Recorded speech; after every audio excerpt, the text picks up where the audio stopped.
President Trump, long obsessed with TV ratings, is pivoting to online metrics. In a tweet this morning, the president claimed that the term, "Can I change my vote?" has been strongly trending on Google since the second debate last week, and he naturally concluded that substantial numbers of Americans who have already voted early must be looking to change their minds and cast a ballot for him. Is he right? Leaving aside for a moment the reason why people might be searching how to change their vote, let's first look at the claim that the term was strongly trending. Google Trends data do show an increase in search interest for "Change My Vote" that began on October 22, the day of the last presidential debate between Trump and former Vice President Joe Biden, but whether or not it was a spike depends on how you measure it. The thing to know about Google Trends is that the data are relative to a specific time period.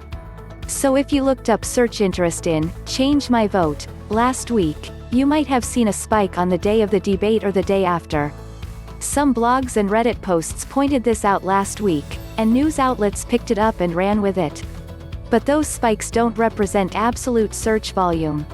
Google indexes the data on a scale of 1 to 100, and last week's data were based on searches up until that point, measured against wherever you started the search parameters. If you look at the same term again this week, you'll see last week's spike all but disappears, probably because after the media wrote it, and then Trump tweeted about it, that fed the cycle of more and more search interest.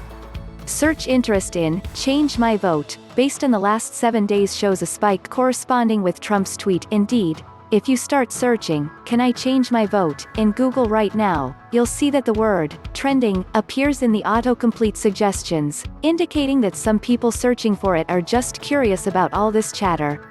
Google screenshot: Google declined to comment on Trump's tweet or what's been driving these searches.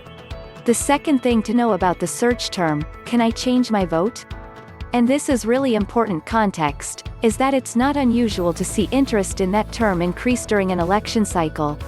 If you look at the last 5 years, you'll see similar spikes in 2016 and 2018, although those are now also dwarfed by Trump's tweet. This gets us back to the question of why people are searching this term.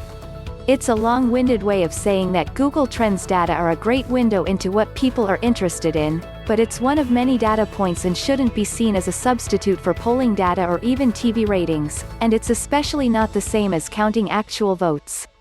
Google itself admits this in its own explanation of what Google Trends measures, and what it doesn't.